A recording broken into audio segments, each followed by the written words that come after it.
이상입니다. 오늘 말씀 같이 읽겠습니다. 룻기 1장 1절에서 6절 말씀입니다.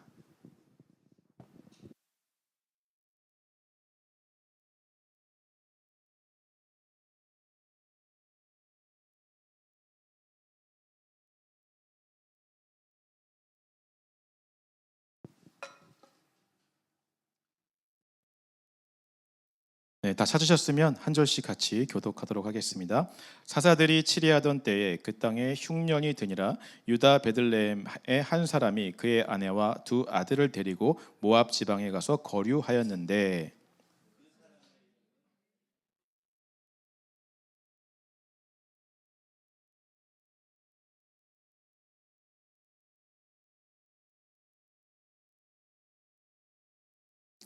나오미의 남편 엘리멜렉이 죽고 나오미와 그의 두 아들이 남았으며,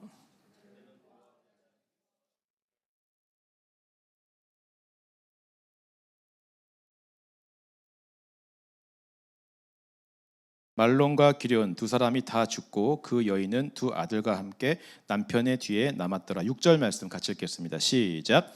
그 여인이 모압 지방에서 여호와께서 자기 백성을 돌보시사 그들에게 양식을 주셨다 함을 듣고 이에 두 며느리와 함께 일어나 모압 지방에서 돌아오려 하여. 아멘. 여러분 아마 이런 말씀들 많이 들어보셨을 것 같아요. 엎친 데 덮친 격이다. 또 설상가상이다. 산 넘어 산이다 라는 말들이 있습니다. 그러니까 좋지 않은 일에 더 나쁜 일들이 계속 겹쳐져서 연거푸 일어나는 상황을 뜻하고 있는 말들입니다. 대표적인 상황이 바로 욥에게 일어났던 일들이죠. 욥의 입장에서 본다면 욥은 의인으로서 평범하게 열심히 살던 삶을 살아내던 사람이었습니다. 근데 그렇게 살아왔을 뿐인데 어느 날 갑자기 가진 재산을 다 잃어버리게 되었어요. 거기서 끝난 것이 아니고 하루아침에 자녀들도 다 잃게 되었습니다. 근데 그것도 끝이 아니었죠. 건강까지 잃어버리게 되었어요. 여기까지만 해도 충분히 절망적일 텐데 아내와 친구들이 와서 욥을 정죄하고 비난하기까지 합니다. 인간관계도 다 끊어지게 되었어요. 한 가지 나쁜 일이 일어나는 것이 아니라 여러 개가 동시에 막 겹쳐서 일어나는 것이죠. 오늘 우리도 살아가면서 이런 일들이 일어날 때가 있습니다. 나는 그냥 열심히 삶을 살아왔을 뿐인데 갑자기 감당할 수 없는 어려운 일들이 연거푸 겹쳐서 일어나게 되는 것이죠. 오늘 우리가 읽은 본문의 나오미도 마찬가지입니다. 나오미의 입장에서 본다면 자신은 그저 자신에게 주어진 삶을 열심히 살아냈을 뿐이었어요. 근데 안 좋은 일만 자꾸 일어나는 거죠. 가장 먼저 하나님의 약속의 땅에 들어갔습니다. 그러면 배고프고 굶주리지 않고 평안하고 배부르고 넉넉한 삶을 살 수 있을 줄 알았어요. 근데 1절 말씀을 보니까 그 땅에 흉년이 들어와. 그래도 포기하지 않고 주어진 삶을 살아내기 위해서 그 흉년을 피해 남편과 함께, 나오미의 입장입니다. 남편과 함께 모압 땅으로 이주를 했습니다. 나오미의 입장에서 본다면 눈앞에 닥친 문제를 해결하려는 노력이었어요. 어떻게든 주어진 삶을 포기하지 않고 살아내려고 애쓰는 것이죠. 그래서 모압 땅에 가면 좀 나아질까 했는데 남편 엘리멜렉이 가서 죽습니다. 집안의 가장이 죽게 되었어요. 절망의 연속이죠. 그래도 포기하지 않습니다. 산 사람은 살아야지. 다시 일어나서 마음을 다잡고 주어진 삶을 살아내려고 애쓰는데 이번엔 사랑하는 두 아들마저 죽게 되었습니다. 여러분 이 나오미가 어떤 마음이었는지 상상이 가시나요? 홈스 라에 스트레스 연구하는 그런 스트레스 지표가 있습니다. 인생에서 일어나는 사건이 스트레스에 어떤 영향을 미치는지 그걸 점수로 환산해서 연구한 거예요. 여러분 1위가 뭘까요? 사람이 가장 스트레스를 받는 1위가 무엇인지 혹시 아십니까? 바로 배우자의 죽음이라고 합니다. 4위가 자녀의 죽음이고요. 6위가 재정의 문제예요. 나오미는요 지금 하나도 감당하기 어려운데 여기 나오는 세 가지를 한꺼번에 지금 겪고 있는 거예요. 정말 감당할 수 없는 극심한 스트레스와 정서적 장애, 슬픔과 고통을 느끼고 있는 것입니다. 우리는 이런 일들을 겪을 때마다 항상 질문하는 것이 있죠. 바로 왜 이런 일들이 일어나는가? 나에게 닥친 상황과 이런 것들에 대해서 원인과 이유를 우리는 알고 싶어 합니다. 왜냐하면 지금 도대체가 이 상황이 이해가 되지 않기 때문에 그래요. 욥도 그랬습니다. 자신은 의인이었어요. 남들이 볼 때도 꽤 괜찮은 삶을 살았습니다. 자신은 주어진 환경과 삶에서 최선을 다해 열심히 살아왔을 뿐이에요. 나오미도 그렇죠. 다 인간의 입장에서 지금 이야기하는 것입니다. 남편과 함께 닥친 상황들에 맞서며 문제를 해결하며 삶을 살아냈을 뿐이에요. 그런데 설상가상의 일들이 자꾸 일어나요. 도대체가 이해가 되지 않는 것입니다. 이렇게 질문하게 되죠. 왜 나에게? 내가 도대체 뭘 잘못했길래? 원인과 이유를 찾고 싶어 합니다. 사람 편에서 본다면 이런 질문은 당연한 것이죠. 우리는 하나님의 크신 계획과 뜻을 알 수 없기 때문에 늘 이런 일에 대한 원인과 이유를 알고 싶어 합니다. 하나님께서는 이런 질문에 대해서 뭐라고 답을 해주실까요? 참 안타깝지만요, 하나님께서는 항상 이 대답에 우리가 알고 싶어하는 답을 주시지는 않습니다. 그리고요, 사실 답을 주실 의무도 없으세요. 물론 하나님의 입장에서 본다면 이유는 다 있을 것입니다. 모든 것이 다 하나님의 크신 계획과 섭리 안에서 일어나는 일들이기 때문에 하나님은 다 뜻하신 바가 있으실 거예요. 인간인 우리가 그것을 알지 못하니 답답한 것이죠. 근데 그렇다고 해서 창조주신 하나님이 자신의 뜻과 계획을 일일이 피조물인 우리에게 다 설명할 필요가 없으시죠. 그릇이 토기장에게 왜 날 이렇게 만들었냐라고 따질 수 없다고 성경은 분명히 말씀하고 있습니다. 그러나 그렇다고 또 하나님은 자신의 사랑하는 자녀들이 그렇게 알아서 살아남아라 이렇게 내버려 두시며 살아내라고 그냥 방치하지도 않으세요. 이해할 수 없고 그 원인도 알 수 없지만 하나님은 결국은 자신의 가장 크신 뜻 안에서 사랑하는 자녀의 그 삶의 모든 순간순간들을 선한 길로 이끄시고 붙드시고 계시는 줄 믿습니다. 오늘 우리가 할 일은 지금 당장은 알 수 없지만 하나님의 이 신실하심을 믿으며 이 길을 걸어가는 것뿐이죠. 여러분 그렇게 믿으십니까? 참 감사한 것은요, 하나님께서는 그냥 무작정 걸어가라, 이 길을, 이 삶을 살아내라 라고 하지 않으신다고 하는 거예요. 오늘 우리가 그 길을 걸어갈 수 있도록 우리가 붙잡을 수 있는 성경의 진리들을 우리에게 가르쳐 주십니다. 오늘 그 중요한 진리들을 여러분들과 좀 함께 나누고 싶어요. 이 진리가 고통 속에 있을 때 정말 앞이 아무것도 보이지 않는 상황 가운데 이 성경 말씀의 진리들이 우리의 기준이 되었으면 좋겠고 방향성이 되었으면 좋겠습니다. 자, 성경에 말씀해 주시는 이런 상황 가운데, 이 고통의 상황 가운데 말씀하시는 첫 번째 진리는 이것입니다. 우리 한번 함께 읽어볼까요? 시작. 예수님과 함께 동행하는 길이라도 고통은 있다. 자, 여러분 인간의 이 육신 안에 있는 이 자아는요, 늘 원하는 것이 명확합니다. 늘 나의 만족이에요. 나라고 하는 존재가 늘 행복하길 원해요. 돈 걱정 없고 병 걱정 없고 삶에서 문제 하나도 없고 내가 만족하고 즐기며 사는 것만을 원하고 있습니다. 그래서 한 가지 착각을 하게 되는데요, 내가 하나님을 믿으면 하나님께서 나를 반드시 그렇게 해 주셔야 한다라고 믿는 거예요. 착각하는 거죠. 마치 하나님이 나를 행복하게 해 주실 의무가 있는 분이라고 착각하는 것입니다. 이스라엘 백성들이 그랬습니다. 40년의 광야 생활을 했어요. 만나만 먹으면서 떠돌이 생활을 하다가 드디어 약속의 땅에 도착했습니다. 야, 이제는 젖과 꿀이 흐르는 땅에서 풍족하고 배불리 먹으며 살겠구나. 아니, 하나님이 인도하셨는데 여기까지 인도하셨으면 당연히 그렇게 해주셔야지. 하나님이 나를 그렇게 잘 먹고 잘 살게 해줄 거라고 기대했어요. 그러나 그 땅에 들어가자마자 온 것이 무엇입니까? 아까도 말했듯이 기근이 바로 들어오게 됐죠. 그 땅에 흉년이 드니라라고 이야기를 하고 있습니다. 여러분, 하나님이 인도하시는 길에, 그리고 예수님이 함께 동행하시는 길에 아무런 장애, 아무런 문제가 없을 거라고 생각하지 마시기 바랍니다. 성경은 절대 그렇게 말하지 않아요. 예수님과 동행해도 이런 일들은 늘 일어날 수 있다라고 말씀하십니다. 심지어 예수님과 함께 배를 타고 가도 그 배가 풍랑을 만날 수 있다라고 말씀하십니다. 우리의 인생이 그런 거예요. 우리가 원하는 고통이 없고 문제가 없는 삶이란 존재하지 않습니다. 욥처럼 거룩하게 살아도 그런 일들은 일어나요. 하나님을 신뢰하고 예수님을 따라가는 삶이라도 그런 일들은 일어날 수 있습니다. 심지어 예수님과 함께 배를 타고 가다가 풍랑을 만났는데 예수님 아무것도 안 하시고 옆에서 주무시는 것처럼 보일 수도 있어요. 나 혼자 고군분투하고 노를 저으면서 힘겹게 나아가는데 예수님은 잠만 주무시는 것처럼 느껴질 때도 있는 거예요. 성경의 수많은 사람들의 이야기를 봐도 그렇습니다. 요셉은 하나님의 꿈을 꾸고요, 계시를 받고 성경에 늘 하나님과 동행하는 자라고 나와 있습니다. 근데 그의 삶이 어땠습니까? 형들에게 팔려서 애굽으로 가고 거기서 주인집 아내의 계략에 빠져 감옥에 갇히고, 감옥 안에서도 열심히 살았는데 거기서 있던 사람들이 그 사람을 잊고 또 몇 년 동안 감옥에 요셉을 방치했어요. 하나님의 품을 꿈고 하나님과 함께하는 삶을 살아도 이런 일들은 일어날 수 있다라고 하는 것이죠. 근데 놀라운 것은요, 성경은 이러한 사람의 삶을 보고 뭐라고 말할까요? 창세기에서 요셉의 삶을 보고 성경은 이렇게 말합니다. 여호와께서 요셉과 늘 함께 하시니 그를 범사에 형통하게 하셨더라. 이해가 가시나요? 세상이 볼 때는 설상가상의 상황이잖아요. 산 넘어 산이잖아요. 엎친 데 덮친 격으로 불행한 일들만 일어나는데 하나님은 그 삶을 보고 형통하다라고 말씀하세요. 여러분, 이 말씀은 나중에 요셉이 총리가 되고 바로왕 앞에서 힘을 갖게 되었을 때, 야, 너 이제 형통하다, 그때 말씀하신 게 아니에요. 감옥에 갇혀 있을 때, 사방이 막혀서 아무것도 빛이 보이지 않는 절망의 그때에 하나님은 그 요셉을 보고 형통하더라 라고 말씀하고 계시는 거예요.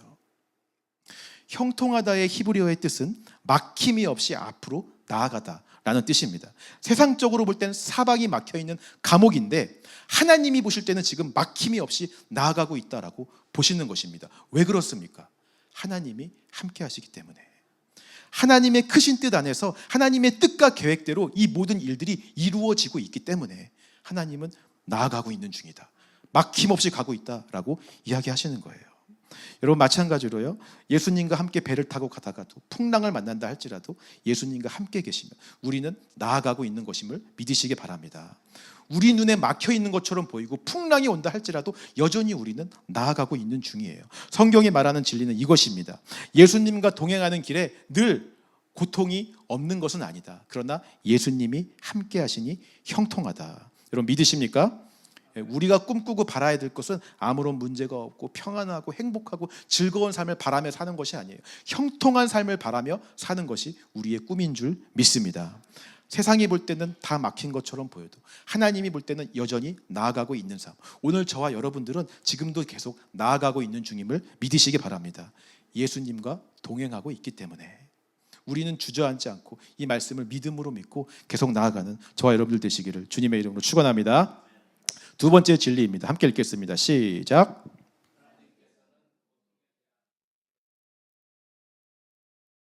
자, 이런 고통에 대해서 성경이 말하는 두 번째 진리는요, 이런 고통이 일어났을 때 이 눈앞에 있는 상황과 문제보다는 이 상황에 대처하는 우리의 자세, 태도를 하나님은 늘 보신다라고 말씀하세요. 자, 지난주도 말씀드렸지만 이 엘리멜렉과 나오미는 약속의 땅에 들어가자마자 흉년을 맞았습니다. 그때 엘리멜렉은 그 흉년 앞에서 어떤 선택을 했습니까? 1절 말씀 다시 한번 읽어보겠습니다. 시작. 사사들이 치리하던 때에 그 땅에 흉년이 드니라. 유다 베들레헴의 한 사람이 그의 아내와 두 아들을 데리고 모압 지방에 가서 거류하였는데, 엘리멜렉의 선택은 모압 땅으로 가서 거류하는 선택을 한 거예요. 자, 거류하다라는 뜻은 오늘 저와 여러분들처럼 미국 와서 이민 와서 정착하다 이런 게 아니라 나그네처럼 그냥 잠깐 머물다라는 뜻을 가지고 있는 단어입니다. 그러니까 처음에는 엘리멜렉도 지금 당장 눈앞에 먹고 살기 힘드니까 이 눈앞의 문제를 좀 해결해 보겠다고 잠시, 뭐 평생 가는 게 아니라 아주 잠시 모압으로 가자라고 선택을 한 것 같아요. 아마 평생 거기에 머물 생각은 아니었을 것입니다. 그저 눈앞에 이 상황만 피해보자, 이것만 해결하자, 이런 마음이었을 거예요. 근데 2절을 보시기 바랍니다. 함께 읽겠습니다. 시작. 그 사람의 이름은 엘리멜렉이요 그의 아내의 이름은 나오미요 그의 두 아들의 이름은 말론과 기륜이니 유다 베들레헴 에브라 사람들이더라. 그들이 모압 지방에 들어가서 거기 살더니. 거류하다가 살더니로 바뀌었어요. 아예 그 땅에 뿌리를 내리고 정착해서 살아가기 시작합니다. 지난주도 말씀드렸듯이 이 모압 땅은 이방인들의 땅이었죠. 그 시작부터가 하나님이 기뻐하시지 않는 모습으로 시작된 땅이었어요.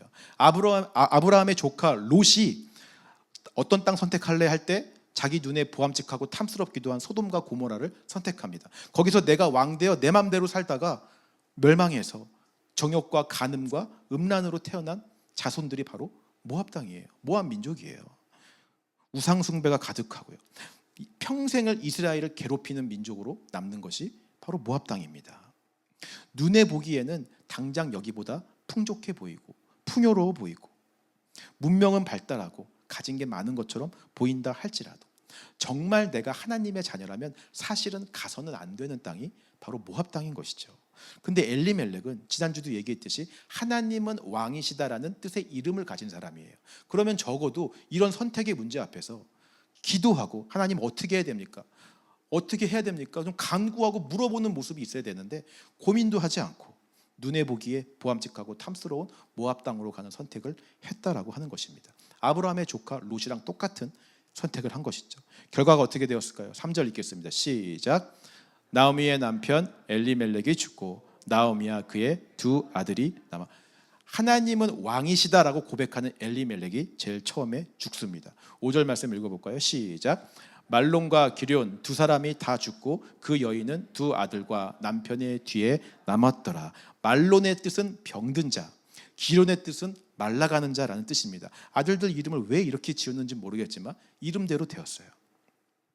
오늘 우리도 똑같습니다, 여러분. 우리가 문제가 오고 어려움이 있을 때 우리는 가장 먼저 모압 땅을 먼저 바라봐요. 애굽 땅을 바라봐요. 당장 눈앞에 이 문제를 해결할 수 있는 방법들을 찾게 되고 이 잠시간 피할 수 있는 그 땅을 우리가 보게 되는 것이죠. 세상적인 방법, 세상적인 지식들, 나를 도와줄 수 있는 사람들을 먼저 바라보게 됩니다. 근데 사실은 그 땅으로 가면 엘리멜렉이 죽게 되는 거고요. 더 이상 하나님을 왕으로 고백하지 않는 일들이 일어나게 되는 것을 우리가 모르는 거예요. 결국 그 땅으로 가면 가장 먼저 하나님은 왕이시다라고 고백하는 내 안에 엘리멜렉이 죽습니다. 그리고 내가 왕이 되어 내 마음대로 살아가게 돼요. 시간이 지나면 어떻게 될까요? 처음에는 거류하러 왔는데 아예 거기에 정착해서 살아요. 내 영은 말론과 기럧처럼 되는 거예요. 병들어가고 말라가기 시작합니다. 우리가 자꾸 문제 앞에서 하나님이 아니라 모압 땅을 선택할수록 하나님은 왕이라고 고백하는 그 모든 내 삶의 생명들이 다 죽어가는 거예요. 그럼 어떻게 될까요? 육신의 자아가 왕 되어서 이젠 교회에 오는 것도 어색해지기 시작할 거예요. 성경 말씀도 다 뻔한 소리처럼 들릴 것입니다. 목사님이 설교해도 아유 목사님은 현실을 모르니까 저런 얘기 하는 거지. 지금 눈앞에 흉년이 닥쳤는데 약속의 땅이 무슨 웬 말입니까? 거기 어떻게 삽니까? 먹고 살아야지 당장. 설교는 뻔한 잔소리로 들리게 되고요. 예배하고 찬양하는 것보다 모압 땅의 방법과 현실적인 방법을 찾는 것이 더 익숙해지게 되죠. 시간이 지나면 지날수록 그렇게 엘리멜렉은 죽어가요. 내 영은 병들고 말라가는 것입니다. 여러분, 하나님은요 사실 우리가 어떤 선택을 하든 우리를 선한 길로 인도하실 수 있는 분이심을 믿으시기 바랍니다. 여러분 이렇게 믿으십니까? 그러니까요 어떤 선택의 기로 앞에서 왼쪽을 선택할까 오른쪽을 선택할까 고민하지 마세요. 이걸 할까 말까, 갈까 말까, 투자를 할까 말까, 살까 말까, 집을 살까 말까, 내가 돈으로 저걸 살까 말까, 사업을 할까 말까, 이런 것들은 사실 중요한 문제가 아니에요. 중요한 것은 그 선택 앞에 있는 우리의 마음의 자세와 태도와 동기입니다. 이 선택을 하나님은 왕이시다라고 고백하는 엘리멜렉이 했다면, 하나님 앞에 물어보고 하나님을 의지하는 선택을 하면서 함께 고민하며 기도했던 것이라면 하나님이 그 선택을 붙잡고 끝까지 선한 길로 인도하실 줄 믿습니다. 그러나 내가 주인되어 내 왕되어 보암직하고 눈에 보기에 탐스러운 곳을 선택했다면 어떤 곳을 선택하든 말론과 기럧과 엘리멜렉이 죽는 일들이 일어나는 것이죠. 결국 이런 설상가상의 상황 앞에서 하나님께서 우리에게 가르쳐 주시는 것은 이것입니다. 어떤 선택을 하든 예수님과 함께 가는 길을 선택하는 것이 복이다. 여러분 믿으십니까? 우리가 선택을 고민하는 이유는 딱 한 가지예요. 이 선택을 해야지 나에게 더 이득일 거다라고 한 마음 때문에 그렇습니다.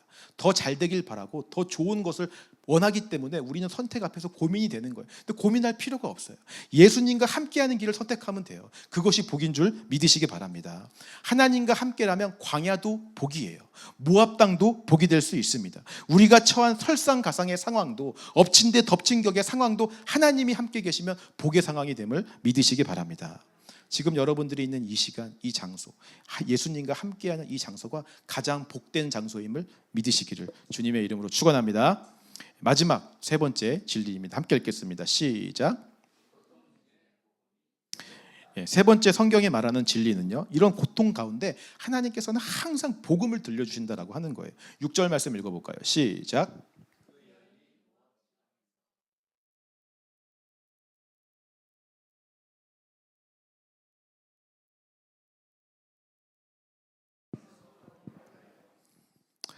자, 나오미는 이제 모든 희망이 다 끊어진 상태입니다.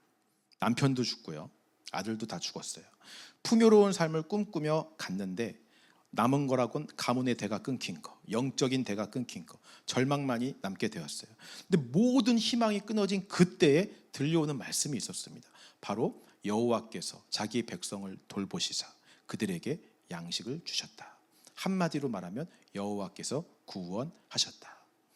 복음의 기쁜 소식이 들리기 시작하는 거예요. 여러분, 탕자도 그랬죠. 자기가 왕되어서 주인되어서 마음대로 살 때는 들리지 않았어요. 타락해서 남은 것은 비참한 인생이 되었을 때, 그때야 비로소 내 아버지의 집이 가장 좋았구나라는 사실이 보이기 시작했습니다. 인간은 그래요. 자기가 왕되어 있을 때에는 말씀이 들리지 않습니다. 성경의 말씀들은 다 비현실적인 이야기들로 들리죠. 멸망을 눈앞에 두어도 자신이 왕되어 있다면 들리지가 않아요. 이스라엘 선지자들이 심판이 있을 것이다, 멸망이 있을 것이다 그렇게 외쳐도 자기가 주인되어 있는데, 이렇게 태평성된데, 바벨론이 우리를 지켜줄 건데 믿지 않습니다. 한 귀로 듣고 한 귀로 흘려보내는 것이죠. 에녹성에 살았던 사람들이 그랬고요, 사사시대를 살았던 사람들이 다 그랬습니다. 하나님이 없어도 그들은 행복한 삶을 살 수 있다고 믿었어요. 그래서 하나님은요, 때때론 정말 우리가 의지하는 모든 것들을 다 끊으실 때가 있습니다. 붙잡을 소망 하나 없이, 의지할 사람 한 명 없이 모든 걸 다 끊어버리실 때가 있어요. 희망의 끈을 다 끊어 놓으시고 우리의 마음은 부서지고 탕자처럼 절망의 끝자락에 섰을 때야 비로소 우리의 마음이 가난한 심령이 되기 때문인 줄 믿습니다. 그때가 돼야 복음이 들리기 때문에 그래요. 탕자가 내 아버지 집을 찾듯이 우리가 상한 심령이 돼야 내가 진짜 의지할 대상이 누군지를 깨닫게 되는 것입니다. 오늘 하나님께서 저와 여러분들에게도 이 복음을 들려주시는 줄 믿습니다. 우리에게 고통만 있는 것이 아니에요. 고통 가운데 복음도 들려주십니다. 소망과 희망을 주세요. 반드시 우리를 구원하시겠다라고 말씀하십니다. 우리가 가난한 심령 되었을 때 이 복음이 들리고 이 복음이 우리 안에서 실제가 될 것을 믿으시기 바랍니다. 결국 우리 삶에요, 이런 고통과 문제, 이런 엎친 데 덮친 격의 상황 앞에서 하나님께서는 왜 이런 일이 일어난다라고 명확하게 대답해 주시지는 않습니다. 세상의 종교들은 자꾸 이런 질문에 대답을 주려고 해요. 그래서 원인과 이유를 찾죠. 야, 너가 잘 못해서 그런 거야. 네가 죄를 지어서 그런 거야. 네가 열심히 안 해서 그런 거야. 욥의 친구들처럼 똑같이 이야기합니다. 그러니 네가 더 열심히 해야 돼. 더 봉사해야 돼. 더 노력해야 돼. 더 착하게 살아야 돼. 우리의 노력과 행동 여하에 따라 그런 일들이 일어나지 않을 수 있다고 우리에게 가르쳐줘요. 이런 답은 논리적이고요, 이성적이기 때문에 우리의 입장에서 더 받아들이기 쉬운 해석으로 됩니다. 선호하게 돼요. 그러나 성경은 절대 그렇게 말하지 않습니다. 예수님과 함께 해도 고통은 있다라고 말씀하세요. 우리가 거룩하고 의인으로 욥처럼 살아도 이런 일들은 일어날 수 있다라고 말씀하십니다. 왜 이런 일이 일어나는지 보다 이런 일 앞에서 우리가 어떤 자세로 있어야 되는지가 더 중요하다고 말씀하세요. 그리고 이런 일 가운데 우리가 붙잡을 수 있도록 늘 복음을 들려주신다라고 말씀하십니다. 여러분 믿으십니까? 결국 이 모든 고통 속의 이 진리들은요, 우리를 어디로 인도하냐면 주님의 십자가 앞으로 인도하는 줄 믿습니다. 십자가 복음 앞으로 우리를 이끌어와요. 예수 앞으로 우리를 데려다 놓는 것이죠. 그리고 그 앞에서 다시 한번 예수님의 십자가 사건을 우리에게 말씀해 주십니다. 하나님께서는 복음을 통해서 우리가 당하는 고통보다 더한 고통에 자신을 던지셨다라는 걸 알려주세요. 우리를 구원하기 위해 자신을 죽이시면서까지, 자신을 상처 입히시면서까지 십자가에 못 박아 죽으시고 우리를 건지시고 구원해 주시고 살려주셨다는 놀라운 십자가의 복음 앞으로 우리를 이끌어 오시는 줄 믿습니다. 여러분, 앤 보스캠프가 쓴 나의 감사 연습, 하나님의 임재 연습이라는 책이 있습니다. 이 책은요, 자기의 동생이 2살 때 죽었어요. 사고로 인해서. 2살짜리 아기가 그런 사고로 인해서 죽는 것을 보고 죽음에 대해서 고민하면서 인간의 고통과 아픔에 대해서 끊임없이 탐구하다가 쓰여진 책이 바로 이 책입니다.